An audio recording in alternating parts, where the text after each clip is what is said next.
مسلمانوں کے دوسرے خلیفہ حضرت عمر فاروق کو اسلام کی تاریخ میں بہت بلند مقام اور مرتبہ حاصل ہے۔ اسلام قبول کرنے سے پہلے وہ قبیلہ قریش کے معزز اور بہادر نوجوانوں میں شمار ہوتے تھے۔ اسلام قبول کرنے کے بعد انہوں نے اسے چھپایا نہیں بلکہ کھلے میدان میں اسلام کا اعلان کیا اور سب مسلمانوں کو ساتھ لے کر حرم شریف یعنی کعبہ میں جا کر نماز پڑھی۔ ان کی جرأت اور بے خوفی ہی تھی کہ رسول پاک صلی اللہ علیہ وسلم نے ان کو فاروق کا لقب عطا فرمایا۔ فاروق کا مطلب ہوتا ہے کہ حق اور باطل یا سچ و جھوٹ میں فرق کرنے والا۔ تاریخ میں انہوں نے فاروق اعظم کے لقب سے شہرت پائی۔ یہ لقب ملنے سے پہلے انہیں عمر بن خطاب ہی کہا جاتا تھا اور قریش کے دوسروں لوگوں کی طرح ان کا پیشہ بھی تجارت تھا اور وہ کبھی کبھی اس سلسلے میں دوسرے ملکوں کے سفر کرتے رہتے تھے۔ اسلام قبول کرنے سے کئی سال پہلے حضرت عمر بن خطاب ایک مرتبہ تجارتی قافلے کے ساتھ مال لے کر مکہ سے شام گئے۔ قافلے میں قریش کے کئی اور بڑے سردار بھی شامل تھے۔ یہ قافلہ شام کے سب سے بڑے شہر دمشق گیا اور وہاں اپنا مال بیچ کر واپس مکہ کی طرف روانہ ہوا۔ تھوڑا سا فاصلہ طے کرنے کے بعد حضرت عمر کو یاد آیا کہ ان کی ایک رشتہ دار خاتون نے انہیں کچھ سونا دیا تھا کہ اسے بیچ کر اس کے لیے کچھ کپڑے وغیرہ لیتے آئے۔ انہوں نے اپنے قافلے کے ساتھیوں سے کہا کہ فلان عورت کا کام کرنے واپس دمشق جا رہا ہوں، کوشش کروں گا کہ یہ کام جلد کر کے واپس آ جاؤں۔ حضرت عمر دمشق واپس گئے تو بازار بند ہو کے تھے۔ مجبوراً وہ ایک سرائے میں ٹھہر گئے اور سو گئے۔ تھوڑی دیر کے بعد اللہ کا ایک بندہ آیا۔ اس نے حضرت عمر کو جگایا اور اپنے ساتھ اپنے گھر لے گیا۔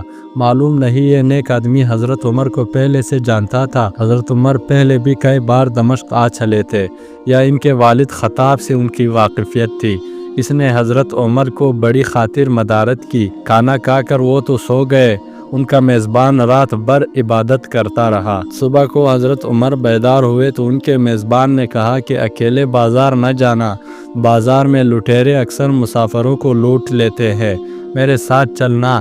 یہ کہہ کر وہ سو گیا کیونکہ رات بھر جاگتا رہا تھا۔ حضرت عمر نے اسے جگانا مناسب نہ سمجھا اور اکیلے بازار چلے گئے۔ ابھی بازار کھلا نہ تھا، وہ بازار کھلنے کا انتظار کرنے لگے۔ کچھ دیر بعد ایک عیسائی پادری اپنے نوکروں کے ساتھ آیا اور حضرت عمر کی طرف اشارہ کر کے اپنے نوکروں کو حکم دیا، اس شخص کو پکڑ لو، یہ گرجے کا کام بہت اچھی طرح کر لے گا۔ دوستو، یہ واقعہ حضرت عمر رضی اللہ تعالیٰ عنہ کی جوانی کا ہے اور اس وقت رسول اللہ صلی اللہ علیہ وسلم نے نبوت کا دعویٰ نہیں کیا تھا۔ اس زمانے میں حضرت عمر بڑے تن من پہلوان تھے۔ پادری کے نوکروں نے ان کو پکڑ لیا اور اپنے پرانے گرجے میں لے گئے۔ پادری نے ان کو ایک ہتھوڑا دیا اور ان کو گرجے کا ایک دیوار توڑنے پر لگا دیا۔ ایسا معلوم ہوتا تھا کہ وہ اس جگہ کا نیا گرجا بنوانا چاہتا تھا۔ حضرت عمر دن بھر کام کرتے رہے۔ کہیں شام کو جا کر چھٹی ملی اور وہ تکے ہارے سرائے میں آ کر بیٹھ گئے۔ پہلے دن والا نیک آدمی آیا اور اس نے پوچھا، آپ کدھر چلے گئے تھے؟ حضرت عمر نے اسے سارا قصہ سنایا اور وہ پھر انہیں اپنے گھر لے گیا۔ ان کی بڑی خاطر مدارت پھر کی اور انہیں تاکید کی کہ کل بازار جاتے وقت مجھے ساتھ لے جانا۔ اس کے بعد وہ عبادت میں مشغول ہو گیا اور حضرت عمر رضی اللہ تعالیٰ عنہ پھر سو گئے۔ دوسرے دن جب حضرت عمر بیدار ہوئے تو اپنے نیک میزبان کو سوتے پایا۔ انہوں نے اب کی بار پھر بھی اس کو جگانا مناسب نہ سمجھا اور اکیلے ہی بازار چلے گئے۔ اتفاق سے پھر وہی پادری اپنے نوکروں کے ساتھ آیا، حضرت عمر کو پکڑ کر پھر ساتھ لے گئے۔ ان کو غصہ تو بہت آیا لیکن کیا کرتے، غیر ملک میں وہ اکیلے تھے اور کوئی ہتھیار بھی پاس نہ تھا، اور دوسری طرف پادری کے ساتھ 7-8 نوکر تھے اور سب ہتھیار بند تھے۔ پہلے دن کی طرح حضرت عمر ہتھوڑے کے ساتھ گرجے کے دیوار توڑتے رہے۔ جب دھوپ تیز ہوئی تو پادری اور اس کے نوکر انہیں کام میں مشغول دیکھ کر چلے گئے اور حضرت عمر دیوال کے سائے میں دم لینے کے لیے بیٹھ گئے۔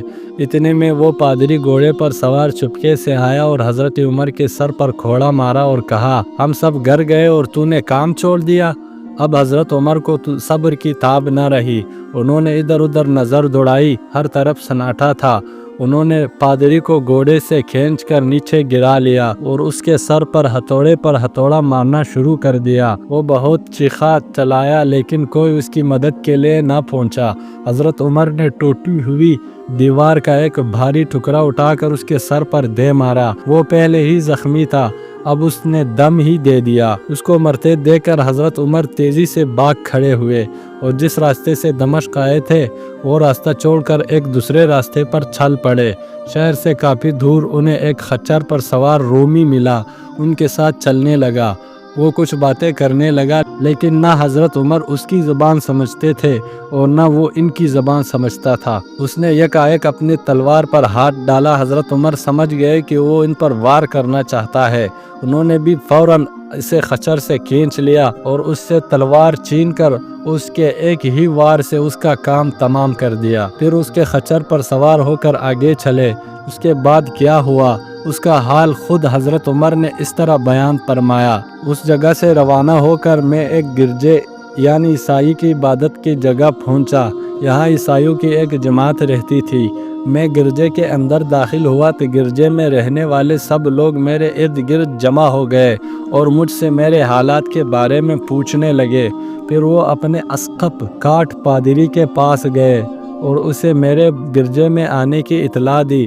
اسقف میرے پاس آیا اور مجھے نہایت غور سے دیکھنے کے بعد کہا، ایسا معلوم ہوتا ہے کہ تمہیں کسی چیز کا خوف ہے۔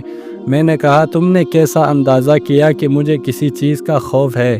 اس نے میرے سوال کو ٹال دیا اور کہا، جب تک آپ چاہے یہاں ٹھہرے، آپ کو یہاں کسی قسم کا کوئی خطرہ نہیں ہوگا کیونکہ آپ ہماری حفاظت میں ہیں۔ دوستو، اسقف ایک بہت بڑے عیسائی عالم تھے۔ پھر اسقف نے مجھے اپنے گھر میں مہمان کی طرح رکھا اور میری نہایت خاطر و مدارت کی۔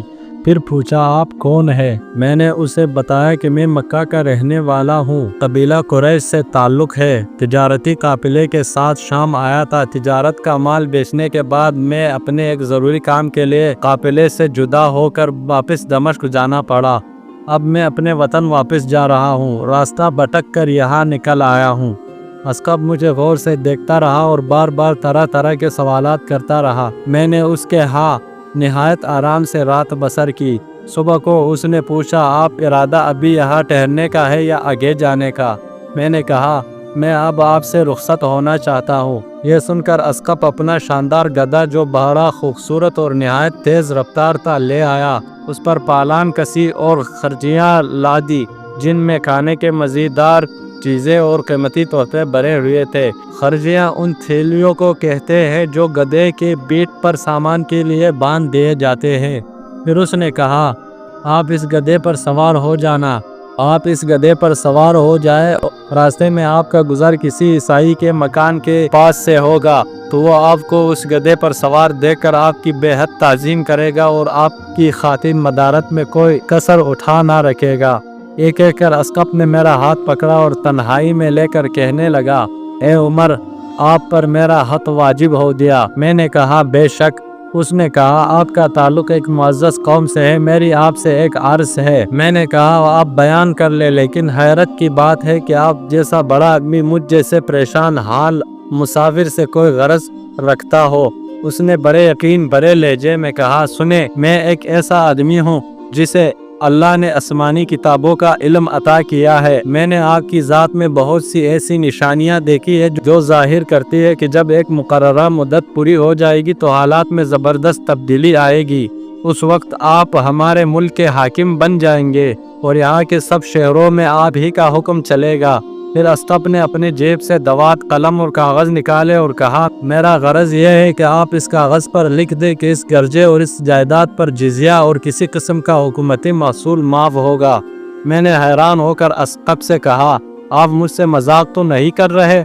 اس نے کہا، قسم ہے اس ذات کی جس نے عیسیٰ علیہ السلام پر انجیل نازل فرمائی، میں جو کچھ کہہ رہا ہوں وہ بالکل سچ ہے۔ آپ مہربانی کریں اور میری درخواست قبول فرمائے۔